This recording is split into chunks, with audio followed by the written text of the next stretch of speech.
All right, guys, welcome back to Photographics Academy. So today we're going to be working on this particular one. So I need to quickly, okay, let's just remove this. All right, welcome back. So today we're going to be working on this particular image and we're going to be using this particular background here. I think my background shifted. Let's place it back. Yeah.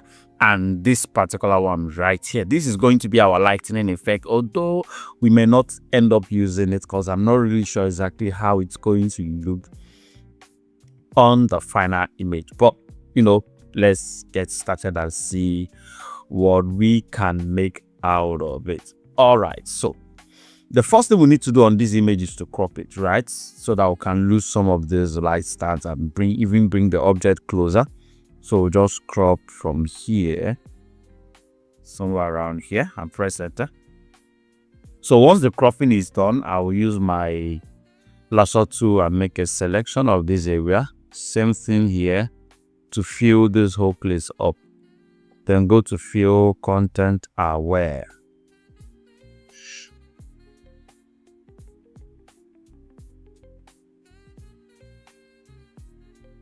And boom, we are good to go. So the next thing we need to do is to separate our object from our background. Very, very important.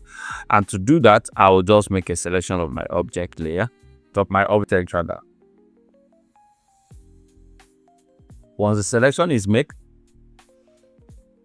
make a duplicate of your background, right click and go to layer via cut. So this allows you to have your object on a separate layer entirely. Now it's time to remove her from the background. And to do that, very, very simple. Reload the selection by holding your control and click on the thumbnail of the object. The selection will reload while even you're on your background layer. Then go to select, go to modify, because we need to expand the selection to avoid having the shape of her on the background where we will remove her. So we can keep it at 25 and press enter. Just pushes out a little. Then fill it up with content aware fill. And that should help us remove the object entirely. We can be looking down here to see how it looks. So she's gone. Once I press Ctrl D and hide the main object layer, you'll notice that she's actually gone. Now, this is very, very crucial for the way the image will look at the end of the day. You can at this point decide to blur the background out to have a clean background, but we are not going to be blurring out this one because we are not using the regular blending option that we normally use. I just want to show you another way I approached the shadow thing lately. Then now we'll just bring in our background, right? We'll just place it over our object right here and scale it in.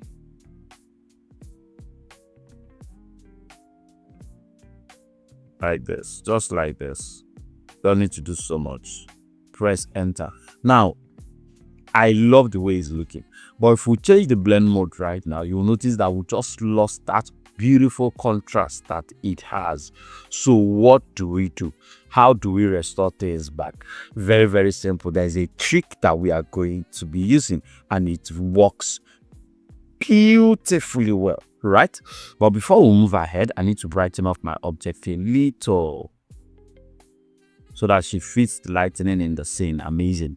So what I'm going to do is I'm going to make a duplicate of my background, right? Then change this one to overlay.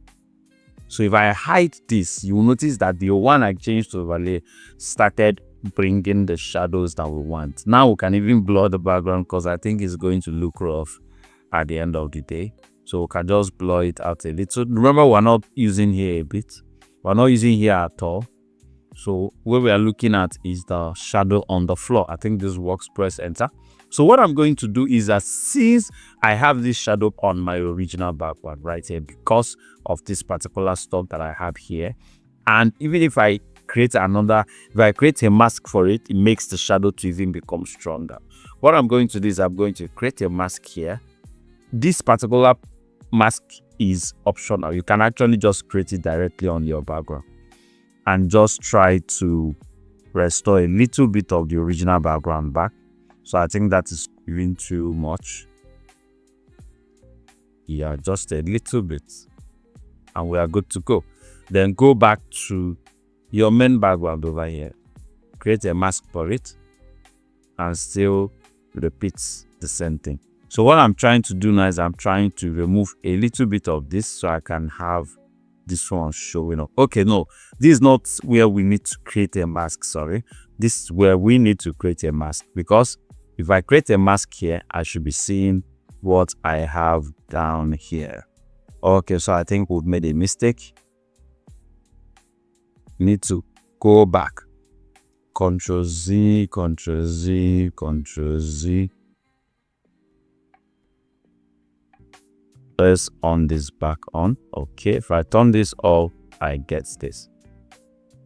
So if I create a mask here, I should get my bad back beautifully.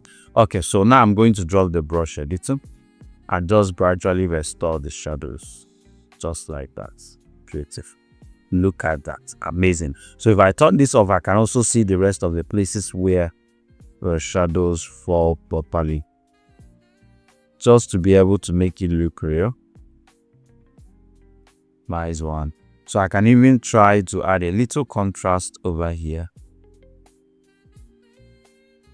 Right, so I'm going to reduce my brush even more and go back to white, just to feather things out, to make things look smooth and more cohesive. But I'm not going to be removing the shadow entirely. Now look at the way we'll be able to restore back the shadow and still maintain the high contrast of the new background we brought in. We can even decide to create our own shadow by using an empty layer to just add a tiny shadow beneath her, but I love the way this one is looking perfectly. So the next thing we're going to do is to bring in our light pattern. So I'll just use my move tool and drag it over the object. And of course, we scale it in. Scale it in, press enter, change the blend mode to overlay. Now, I do not want it on every part of the image. No, I do not. I just need it on the background, not even on the object in any way. So I'm just going to create a mask for it, pick up my brush. Instead of creating an inverted mask, I can just remove instead of introducing, and just paint it off the floor.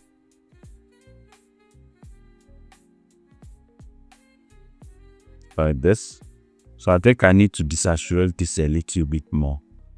He's giving me a warm tone, which I do not want at all.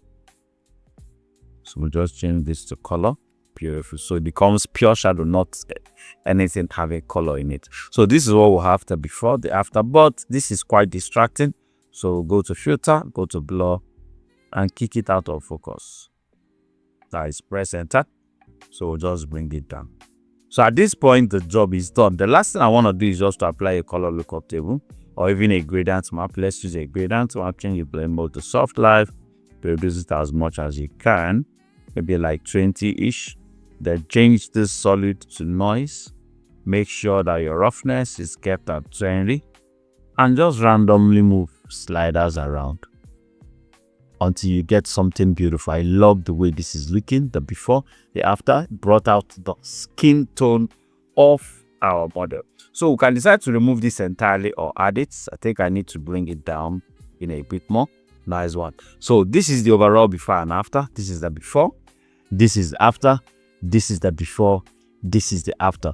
Thank you so much for watching this amazing video. Do make sure you subscribe to our YouTube channel, and if you subscribe, turn on the bell, turn it on, so that each time we drop a new video, you get to know firsthand. What do you think about this particular lights pattern we added? Which of them is the best? Is it finer without the light pattern or with the light pattern? See you on the next one.